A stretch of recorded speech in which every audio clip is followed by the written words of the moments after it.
안녕하세요. 손주부입니다. 어제 오프라인 수업 오신 분들 너무 반가웠고요. 그리고 끝나고 티타임도 너무 좋았습니다. 오늘은 제약바이오 산업에 대해서 이야기를 할 것이고요.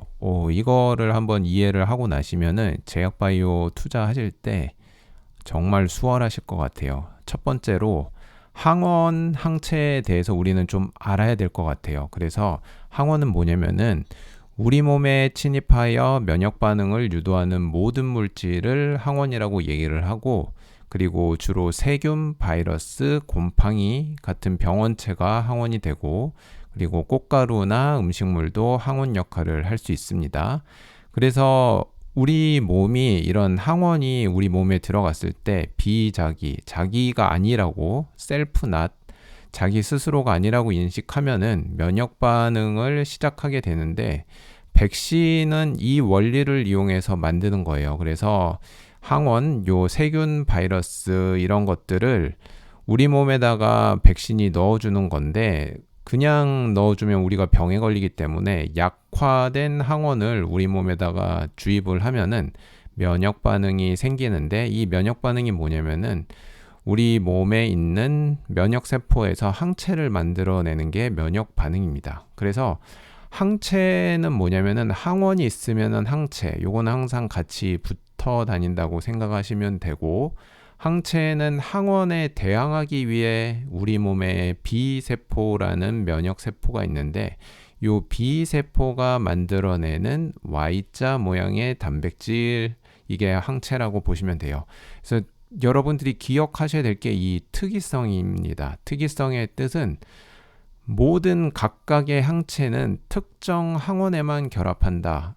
그러니까 예를 들면은 자물쇠가 있으면은 자물쇠에 꼭 맞는 열쇠가 정해져 있듯이, 특정 항체는 특정 항원에만 결합하여 기능을 수행한다라는 사실을 기억을 하셔야 되고요. 그래서 항체는 항원에 결합하면은 항원을 무력화시키고, 그리고 이제 대식세포라고 우리 몸 안에 있는 또 다른 형태의 면역세포가 있는데, 대식가일 때 요거 그렇게 외우시면 되는데, 이제 나쁜 항원이 들어왔을 때 이걸 잡아먹는 역할을 하는데, 항체를 이제 공격을 당한 항원이 이제 대식세포가 먹기 좋은 형태로 간다라고 생각을 하시면 될 것 같고, 그래서 이 일련의 과정을 항원 항체 반응이다라고 생각하시면 됩니다. 그래서 요거를 기억하시고 우리 오늘 배워볼 것은 의약품 종류에 대해서 배워볼 텐데, 의약품에는 크게 원료 의약품이 있고, 그리고 완제 의약품이 있어요. 완제 의약품 밑에는 또 뭐가 있냐면은 일반 의약품이 있고 전문 의약품이 있습니다. 일반 의약품과 전문 의약품의 차이는 뭐냐면은 의사 선생님의 처방전이 필요 없는 게 일반 의약품이고, 전문 의약품은 의사 선생님의 처방전이 있어야 살 수 있는 걸 얘기를 하고요. 그 다음에 합성 의약품이 있는데, 합성 의약품과 바이오 의약품은 여기 말뜻에서 알 수 있듯이 화합 물질로 만든 게 합성 의약품이고, 바이오 의약품은 이제 생물의 세포라든지 동물유래 혹은 단백질 등을 이용해서 만드는 게 바이오 의약품입니다. 그래서 합성 의약품 밑에는 신약이라는 게 있고, 새롭게 만들어진 약, 그리고 요게 특허가 20년이 주어지는데 20년이 끝나고 나면은 다른 업체들이 복제약을 만들 수 있는데 이걸 제네릭이라 그러고, 그런 다음에 신약을 조금 더 개량해서 더 좋게 만들어서 내놓는 걸 개량 신약이라고 합니다. 근데 이제 똑같은 개념으로 바이오 의약품에서는 바이오 신약이라는 게 있고, 그 다음에 바이오 신약이 맨 처음에 나오는 원조 약이라면은 바이오 신약의 특허가 끝나면은 그 다음에 만들 수 있는 게 바이오 시밀러 라고 보시면 되고, 바이오 신약을 좀 더 좋게 만들어서 더 좋은 형태로 나온 게 바이오 베터가 더 낫다, 베터, 거기에서 나온 거라고 보시면 되고요. 그래서 여기 보면은 이상한 링크가 떴는데, 제가 공유를 해드릴 텐데 PPT 자료를, 요거를 클릭하시면은 이제 좀 더 자세하게 공부하고 싶은 분들을 위해서 의약품 종류에 대한 분류 설명을 이렇게 디테일하게 이렇게 적어 놨어요. 그래서 이제 PPT 자료 중에서 요런 링크가 뜨는 것들 보면은 요거 링크를 클릭하시면은 네, 좀 더 자세한 내용을 보실 수 있습니다. 그 다음에 바이오 의약품 가치사슬 밸류 체인에 대해서 알아볼 텐데, 의약품을 만들 때는 총 6개 단계가 있습니다. 그래서 첫 번째가 기초 연구 단계, 후보 물질 발굴. 그래서 처음에 이제 의약품을 만들기 위해서는 후보 물질에서부터 시작이 되는데, 대개는 한 만여 종의 후보 물질을 놓고 고민을 해요. 그 다음에 만여 종의 후보 물질을 한 다음엔 그 다음에 후보 물질 중에서 어떤 게 괜찮은지 전임상이라는 게 있는데, 전임상은 뭐냐면은 동물을 활용을 해서 하는 것, 실험을 하는 것을 전임상이라 그러고, 임상 시험은 사람을 통해서 실험을 하는 건데 1상, 2상, 3상 이렇게 3번에 걸쳐서 하고, 임상이 끝나고 나면은 FDA 같은 곳에 허가를 받고 그 다음에 상업화 작업을 시작을 합니다. 그 다음에 생산을 하고요. 이제 의약품을 대량 생산할 수 있게끔 그렇게 만드는 과정이고, 그다음에 생산이 끝나고 나면 이 의약품을 어떻게 판매를 하고 마케팅을 하고 홍보를 하고 유통을 할 것인지에 대한 단계입니다. 그래서 이 방금 설명드린 것을 이런 식으로 도식화를 해보면은, 처음에 후보물질 탐색 시작을 해서 이게 10,000개 정도의 후보물질을 놓고 보는 건데, 원인을 규명하고 타깃 물질 선별을 하는 겁니다. 그 다음에 비임상 시험이 있는데, 비임상 시험은 아까 말씀드린 대로 사람이 아니라 세포 실험, 동물 실험을 하는 거고, 세포와 동물을 대상으로 시험을 하고, 비임상 시험이 끝나고 나면은 임상 시험 계획서를 제출을 하고, 그 다음에 임상 시험이 사람을 대상으로 임상 1상, 2상, 3상이 이루어집니다. 근데 임상 1상은 건강한 사람을 대상으로 하고, 2상은 환자분들, 소수의 환자분들, 3상은 대규모의 환자분들을 대상으로 실험을 하고, 임상 3상까지 마치게 되면 신약 허가 신청서를 제출을 해서 이제 승인을 받게 되는 겁니다. 그래서 처음에 시작할 때는 후보 물질이 만여 개가 있는데 이제 한 개로 줄어들게 되는 거죠. 자, 여기에도 보면은 제가 걸어놓은 링크가 뜨는데, 이 링크로 들어가시면은 신약 개발 과정을 좀 더 자세하게 공부하실 수가 있습니다. 그래서 그 다음으로 넘어가면은 기술 이전인데, 우리나라에 있는 기업들은 대부분 기술 이전으로 먹고 살아요. 왜 그러냐면은 약을 하나를 만들기 위해서는 돈이 얼마나 소요가 되냐면은 말도 못하게 많이 들어갑니다. 총 3조 원 정도가 들어간다고 얘기를 해요. 그러면 3조 원이나 들어가는데 이거를 다 부담하는 거는 조금 그렇잖아요. 그래서 3조 원이라는 돈이 없는 작은 기업들은 어떻게 하냐면은 3조 원을 다 쓸 수가 없으니까 기술 이전이라는 걸 해요. 그래서 후보물질 발굴 시점에서부터 시작을 해서 비임상 시험할 때쯤에 기술 이전을 한다든지, 아니면 임상 1상 할 때 기술 이전을 한다든지, 이런 식으로 해서 돈을 세이브를 합니다. 그래서 기술 이전을 할 때는 빅파마, 대규모 기업들한테 이렇게 기술 이전을 해주고요. 그래서 기술 이전을 하고 나서 어떤 식으로 돈을 버냐면은, 처음에 계약금을 수령을 한 다음에, 그리고 임상 1상, 2상, 3상을 진행을 하면서 이게 성공 여부에 따라 마일스톤이라고 보너스를 지급을 받게 되고, 맨 마지막에 정식으로 약이 출시가 되면은 약 출시한 금액의 2에서 5% 정도의 로열티를 받게 됩니다. 그래서 요것이 기술 이전이고, 기술 이전을 통해서 우리나라의 이제 바이오테크 기업들은 돈을 현재 벌고 있는 상태입니다. 자, 이걸 지워보고 그 다음 슬라이드로 가볼게요. 자, 이거는 아까 전에 나왔던 것들을 또 도식화한 건데, 여기 보면 수많은 것들이 써 있죠. 이제 돈이 약을 하나 개발하는데 돈이 너무 많이 들기 때문에 회사들이 분업하는 형태로 제약 바이오는 발전해 왔어요. 그래서 여기 첫 번째 있는 CDMO 뜻은 뭐냐면은 여기 처음부터 끝까지 다 포함되어 있죠. 그러니까 후보물질 발굴부터 품질 검사 시점까지 모두 대행해 주는 회사를 CDMO라고 얘기를 해요. 여기서 D는 Development, M은 Manufacture라고 보시면 되고 개발하고 생산까지 다 해준다라고 생각을 하시면 됩니다.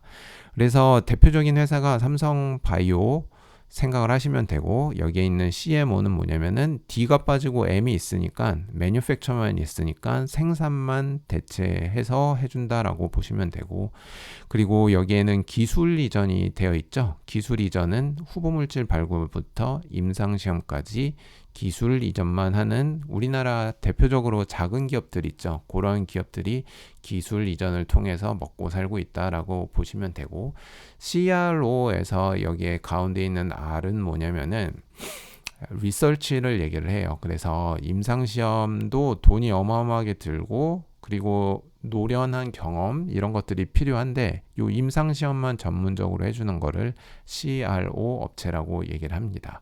그리고 실험도구 및 소모품 제공을 해주는 업체가 있고요.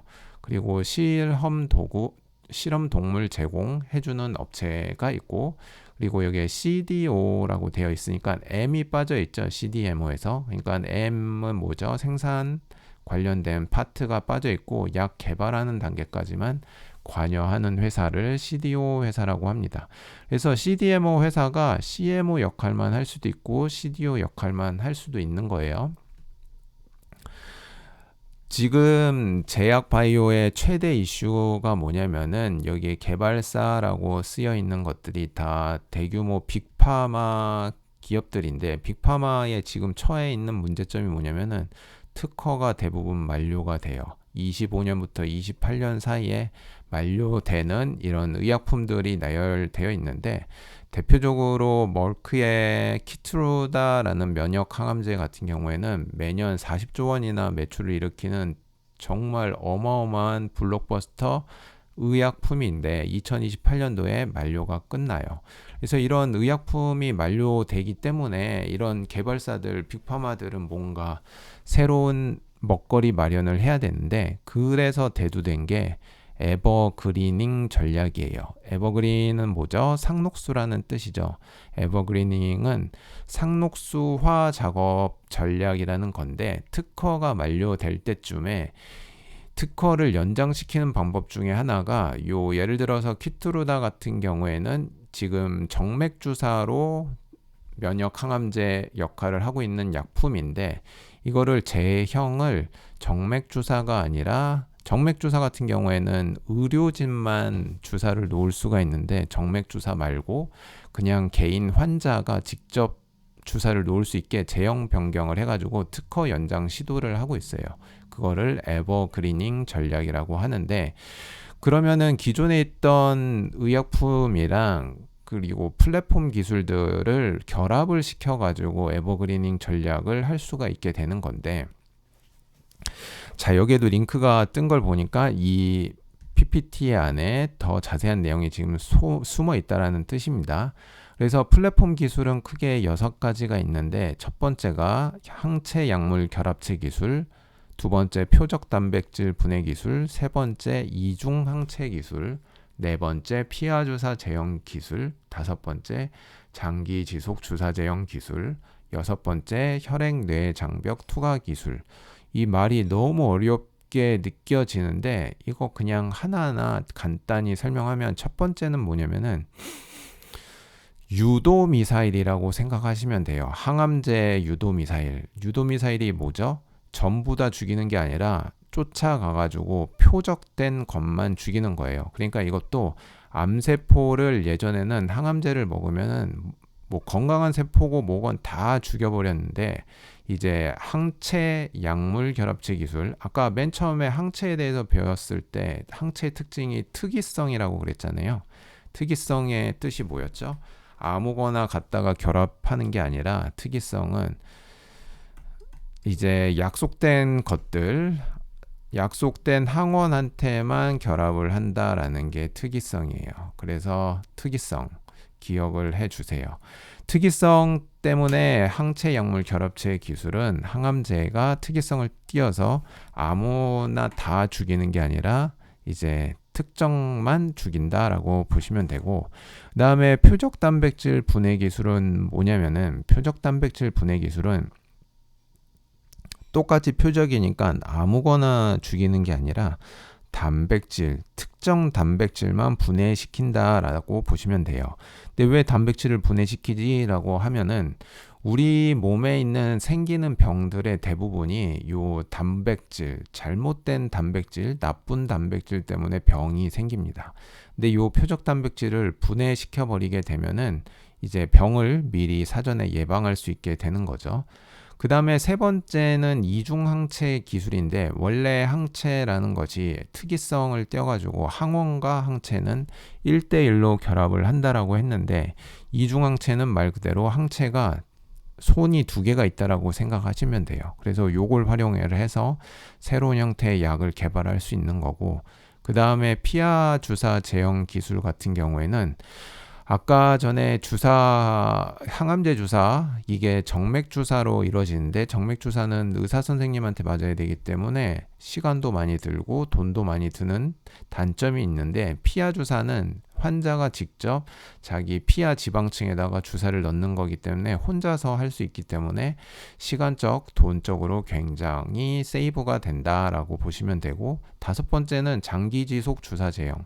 이거는 특수한 기술을 사용을 해가지고, 주사 맞는 거 솔직히 다 싫잖아요. 왜냐면 맞을 때 아프니까. 이거를 예를 들어서 매일매일 맞아야 되는 주사가 있는데, 장기 지속 주사 제형을 활용을 해가지고 한 달에 한 번만 맞을 수 있게 바꿔주면은 환자들한테 엄청난 이득을, 혜택을 줄 수 있게 되는 것이죠.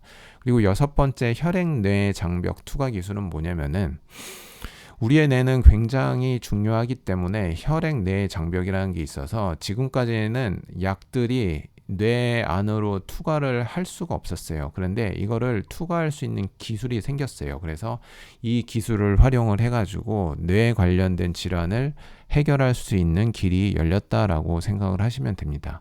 그래서 이거를 하나하나 디테일하게 좀 들어가 보면은, 첫 번째 항체 약물 결합체 기술은, 이 항체 약물 결합체가 세 개로 나눠져 있어요. 여기 페이로드는 이제 항암제라고 생각하시면 되고, 독극물 생각하시면 되고, 항체는 아까 항원항체 반응에서 그 항체, 그 다음에 링커는 항체와 페이로드가 연결되어 있는 부분이라고 보시면 돼요. 그래서 항체가 특이성을 띈다 그랬잖아요. 아무 데나 갖다 붙는 게 아니라 특정 항원에만 갖다 붙는다라고 얘기를 했죠. 그래서 항체 링커 페이로드, 요 항체 약물 결합체 기술을 활용을 하면은 항암제가 특별한 항원에만 가서 공격할 수 있게 되는 거예요. 그래서 암세포만 공격할 수 있는 항암제를 만들 수 있게 되는 거죠. 그래서 이거를 다른 말로 영어로 ADC라고 얘기를 하고요.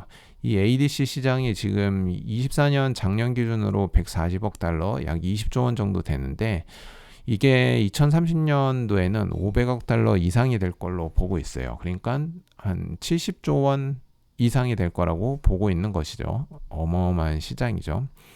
그래서 이 ADC 시장이 2024년 140억 달러 규모지만 25년부터 29년까지 아까 전에 설명드린 빅파마들의 약들이 이제는 플랫폼 기술과 결합해서 새로운 약으로 만들어져서 탄생을 해야지만 특허 기간이 늘어나기 때문에 그 작업을 25년부터 29년까지 본격적으로 할 것 같고, 그래서 2030년이 되면은 시장 규모가 500억 달러 이상이 될 것이다 라고 보고 있는 리서치 업체들이 많이 있습니다. 그래서 이건 매수 추천은 아니고, 대표적 한국 기업 중에 ADC 관련된 기업이 리가캠 바이오라고 있고, 리가캠 바이오는 콘주올이라는 링커 기반 ADC 플랫폼을 보유하고 있고, 그리고 PBD 계열 페이로드 기술, 요거는 뭐냐면은 이제 이게 아까 전에 페이로드가 항암제 독극물이라고 그랬잖아요. 근데 이 독극물이 암세포한테 가기 전에 중간에 독극물이 항체랑 분리되어서 활성화돼 버리면 문제가 있기 때문에 이 독극물이 우리 몸 안에 있을 때는 활성화를 못 띠다가 암세포 안에 들어갔을 때 암세포 안에 특정 효소와 결합을 하면은 이 페이로드 독극물이 활성화될 수 있게 되는 그 기술을 보유하고 있습니다. 리가켐 바이오가. 그래서 글로벌 기업들이랑 LO 계약, LO가 뭐냐면 기술 이전 계약, 라이선스 아웃이라고 합니다. 요거를 굉장히 많이 맺고 있고, 리가켐 바이오의 대표적 장점 중에 하나가 오리온이 지분의 4분의 1 가량을 들고 있기 때문에 바이오 관련 기업들은 되게 돈이 없어서 유상증자도 작고 애로사항이 많은데, 그러한 측면에서 리가켐 바이오는 든든한 형님이 지금 뒤에 있다라고 보시면 되고요. 요거는 리가켐 바이오가 현재 협력하고 있는 잠재적 파트너사들을 이렇게 보여주고, 여기에 붉은색으로 표시된 거는 비슷한 일을 하는 경쟁사들의 현황을 보여주고 있습니다.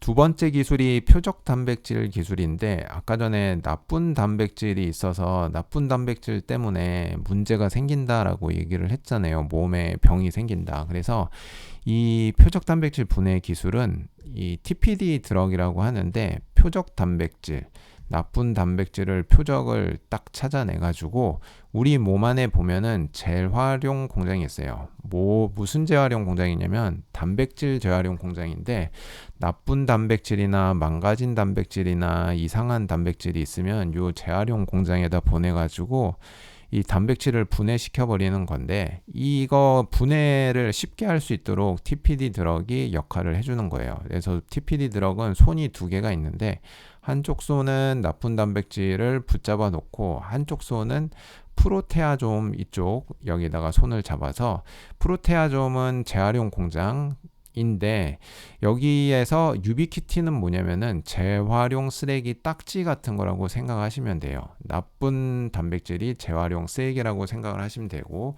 유비키틴은 거기 딱지라고 생각하시면 됩니다. 그래서 TPD 드럭이 하는 일이 유비키틴 요 딱지를 얘한테 붙여가지고 프로테아좀 요 경찰 아저씨가 얘를 분해해서 재활용할 수 있게끔 그거를 돕는 일을 하는 거죠. 세 번째 기술이 이중항체 기술이고, 이중항체 기술은 항체가 아까 설명드린 대로 다리가 두 개가 있다라고 보시면 되고, 한쪽 손에는 암세포랑 결합을 하고 한쪽 손에는 T셀.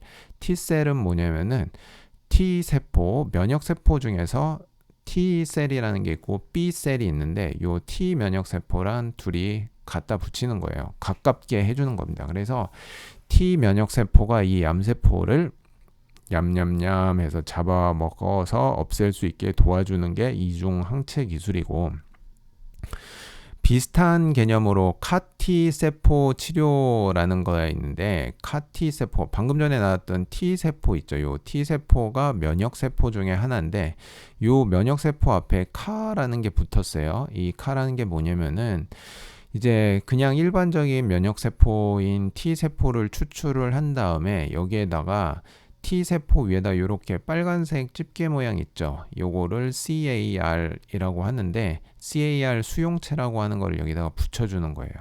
붙여준 다음에 이걸 붙인 이유는 뭐냐면은 요 빨간색 요 십자가 그 꽃게의 집게 모양 발을 달아줬는데, 얘가 결국에는 어디에 붙냐면은 암세포랑 쉽게 붙을 수 있게 하는 수용체가 여기에 있는 거예요.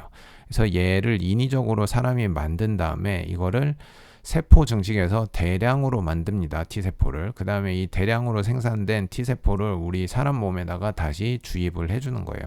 그걸 통해서 항암 역할을 하는 거죠. 암세포를 공격을 하는 겁니다. 그래서 지금까지 배운 거, ADC 맨 처음에 나왔던 거, 항체랑 세포 독성 약물 요 접합된 거를 ADC라고 얘기를 하고, 그 다음에 표적 단백질에 배웠죠. 표적 단백질, 나쁜 단백질에 결합을 해서 이 단백질을 녹여버리는 게 표적 단백질이었고, 이중항체는 손이 두 개가 있어서 한쪽 손에는 암세포랑 악수를 하고 있었고, 다른 한쪽 손에는 T세포, 면역세포랑 악수를 하고 있어서 면역세포가 암세포를 쉽게 죽일 수 있도록 도와주는 것이었고, 카티는 뭐였죠? 요 T세포, 면역세포를 자가복제 시켜가지고 이거를 다시 자기 몸속에 집어 넣어주는데, 요 T세포에다가 빨간색 찌개발을 달아줬었죠. 그래가지고 그 찌개발이 암세포를 잡을 수 있게 도와줘서 T세포가 암세포 바로 옆에서 암세포를 공격할 수 있게 만들어준 겁니다. 그래서 이렇게 4가지 배워봤고, 그 다음에 피하 주사 제형 기술이라는 게 있는데, 맨 처음에 설명드릴 때 주사 놓는 방법 중에 하나가 정맥 주사 있는데, 항암제 키투르다 같은 경우에 이 정맥 주사는 의료진이 놔야 되기 때문에 너무 아프기도 하고 힘들고 시간적 비용이 많이 들기 때문에 피하 주사 방향으로 바꾸는 기술이라고 말씀을 드렸고, 대표적인 우리나라 기업이 알테오젠이라는 기업이고, 지금 알테오젠이 피하 주사 전환 기술을 보유하고 있는데, 이 기술을 활용을 해가지고 정맥 주사 치료제를 피하 주사로 전환을 하고 있고, 굉장히 기술적으로 우위를 보여주고 있습니다. 그 다음에 장기 지속 주사 제형 기술은 주사를 하루에 한 번 맞던 사람이 한 달에 한 번만 맞아도 되게끔 바꿔주는 게 장기 지속 주사 제형 기술이고요. 거기에서 이제 대표적인 기업이 펩트론 기억해 두시면 좋을 것 같아요.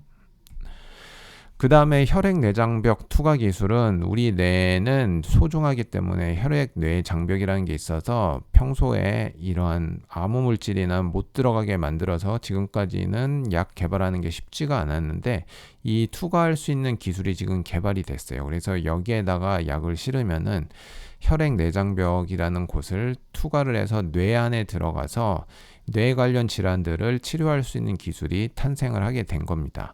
대표적인 기업이 ABL 바이오고요. ABL 바이오 중에서도 그래바디 B라는 게 아까 전에 말한 혈액 뇌 장벽 보고를 통과할 수 있는 플랫폼 기술이라고 생각하시면 돼요. 그래서 수많은 글로벌 기업들과 지금 협업을 하고 있고, 기술 이전도 대규모로 지금 하고 있는 상태입니다. 그래서 제약바이오를 투자를 하면서 우리는 적정 가치를 평가를 해야 되는데, 퍼나 PSR 같은 것을 통해 가지고 우리가 확인을 해볼 수가 있는데, 퍼나 PSR 같은 경우에 예를 들어서 한번 보면은, 지금 보고 있는 화면이 제약회사들의 퍼랑 PSR인데 시가총액 기준으로 지금 나오고 있어요. 지금 첫 번째 일라이릴리, 존슨앤존슨, 에브비, 유나이티드 헬스 이런 식으로 나오는데, 여기 보면 P가 45, 18, 97, 11 이런 식으로 쭉쭉쭉 나오고, 그 다음에 PS 비율은 12에서 유나이티드는 굉장히 낮죠. 지금 0.58. 그래서 지금 워런 버핏이 어마어마하게 대량 매수했다고 어제 뉴스에 떴고, 그래서 이런 식으로 되어 있어요. 그래서 머릿속에 대충 감을 잡아 보시면은 PS 매출의 몇 배가 시가총액이냐는 뜻이잖아요. PS 레이쇼가. 그래서 매출의 12배가 지금 시가총액이다라는 뜻이고, 존슨앤존슨은 4배, 에브비는 6배, 유나이티드 헬스는 0.58배가 시가총액이다라고 보시면 돼요. PE 같은 경우에는 순이익의 몇 배가 시가총액이냐라고 보면 되는 건데, 그러면은 에브비 같은 경우에 97배, 여기 보면 일라이릴리는 45배 이런 식으로 보실 수 있어요. 그래서 차이가 어마어마하게 심하죠. 그래서 미래에 대한 성장성에 대한 기대가 높으면 PE가 좀 높은 편이고, PS랑, 그리고 지금 현재 되게 안정적이고 큰 기대가 없으면은 PE가 좀 낮은 편이라고 보시면 돼요. PE랑 PS가. 그래서 다시 돌아와서 현재 시가총액 확인이라고 되어 있는데, 요걸 클릭해서 요 링크를 한번 가보면은 예를 든 게 알테오젠인데, 알테오젠의 시가총액이 지금 24조 원이라고 쓰여져 있네요. 24조 원인데 24조 원이면은 보세요.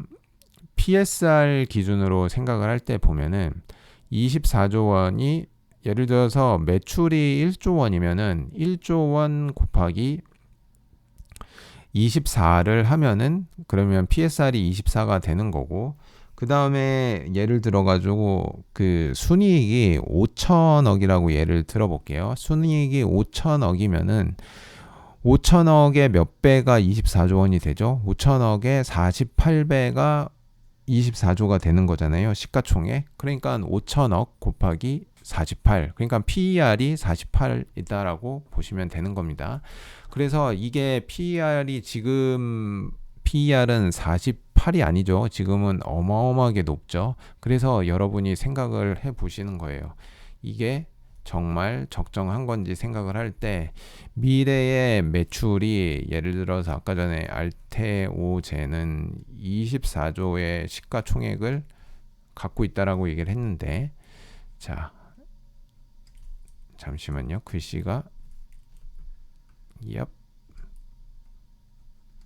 네 글씨가 잘 안 먹네요. 그냥 이렇게 설명을 드릴게요. 어떻게 설명을 드릴까 보면은 여기에 이걸 통해 가지고 설명을 드릴게요. 자, 24조 원. 24조 원이 시가총액인데, 그러면은 여러분들이 생각할 때 적정한 PER이 예를 들어 가지고 1112가 40 정도 되니까 적정한 PER이 48이라고 가정을 해볼게요. 그러면 알테오젠의 이 24조 원이 납득이 되려면은 순이익이 5천억 원이 돼야 되는 거예요. 왜냐면은 5천억 원 곱하기 48이 24조 원이 되는 거니까. 그래서 5천억 원이 지금 현재 되느냐 하면은 지금은 안 돼요. 근데 이게 5천억 원이 언제쯤 될 거냐라고 보면은 이게 리포트마다 다 차이는 있는데, 적어도 이제 보면은 2027년쯤에는 요 순이익이 5천억 정도가 될 것 같아요. 그래서 지금 현재 주가가 보면은 자, 43만 7천 원인데 43만 7천 원이라는 주가는 24조 원이라는 시가총액을 가져왔고 5천억 원 정도 되면은 48%라는 게 나오는 건데, 지금 현재는 5천억 원이 안 되거든요. 근데 이게 5천억 원이 언제쯤 달성될 건지 보면은 2027년도쯤 달성될 걸로 보면은 이게 지금 24조 원이란 가치는 2027년도에 가치를 땡겨온 거다라고 보시면 될 것 같아요. 그래서 미래 매출액이나 이런 거는 어디서 확인을 할 수가 있냐면은,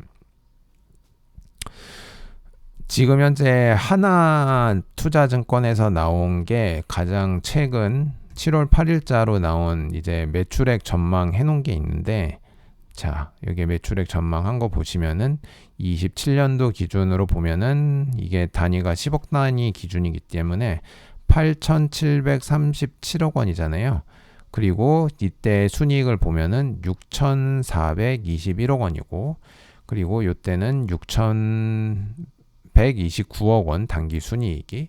그래서 요거를 예를 2026년도가 6,129억 원이 단기 순이익이잖아요. 그러면은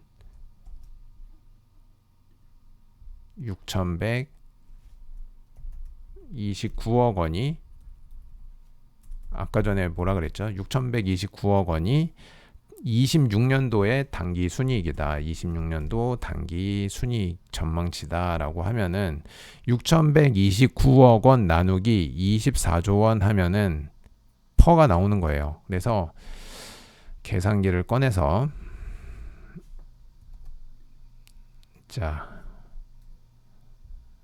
64조 원 나누기 6,129억 원이니까 조로 바꾸면은 0.6129잖아요. 0.6129. 그러면은 퍼가 64를 나누는 게 아니라 24조 원이었으니까 24 나누기 0.6129. 0.6129. 그쵸? 이렇게 해야 되죠. 이게 지금 현재 시가총액이니까 24조 원 나누기 26년도의 순이익이 6,129억 원이니까 0.6129조 원이 되고, 이렇게 나누면 39가 나와요. 그래서 지금 알테오젠의 제 주가는 퍼 39 정도 된다라고 보시면 돼요. 이제 이거는 26년도 기준인 거고, 그래서 이제 제가 보기에는 지금 들어가도 나쁘진 않을 것 같은데, 근데 저는 알테오젠이란 기업에 투자할 마음이 썩 이렇게 내키지는 않았던 이유가 뭐냐면은, 제가 여러분들한테 설명드리면서 항상 말씀드리는 게 이 회사의 문화가 어떤지 보라고 말씀드리잖아요. 그래서 블라인드에 들어가서 알테오젠의 회사가 어떤지 보면은 평점이 5점 만점에 2.4 정도밖에 되지 않아요. 그렇게 생각보다 높지가 않더라고요. 그래서 제일 많이 추천받은 글이 보면은 읽어볼게요. 평점 1을 받았는데, 알테오젠의 장점은 아무 생각 없이 시키는 것 하면 됨. 무언가 알려 하지 않아도 됨. 기술적 부분이 향상됨. 직급에 따른 업무 차이가 있음. 죄송합니다. 그래서 단점은 한번 직접 읽어보시면 되고, 제가 보고 느꼈던 것 중에 하나는 뭐냐면은 스톡 옵션 때문에 너무 많은 이익을 본 거예요. 옛날부터 일했던 분들이. 그래서 돈을 너무 많이 벌고 나니까 일에 대해서 관심이 없어지고 자기 자리 보전하려고 이제 책임 회피만 하는 그런 조직이 돼버렸다라는 게 제가 이 블라인드를 읽고 느낀 점이에요. 네, 좀 말이 길어졌는데 오늘 수업은 여기까지 하고요. 그리고 이제 동부 DB금융 쪽에 철규 대리님 관련 자료는 제가 또 따로 게시를 하도록 하겠습니다. 네, 그러면 수업 여기까지 하고 마치도록 하겠습니다. 감사합니다.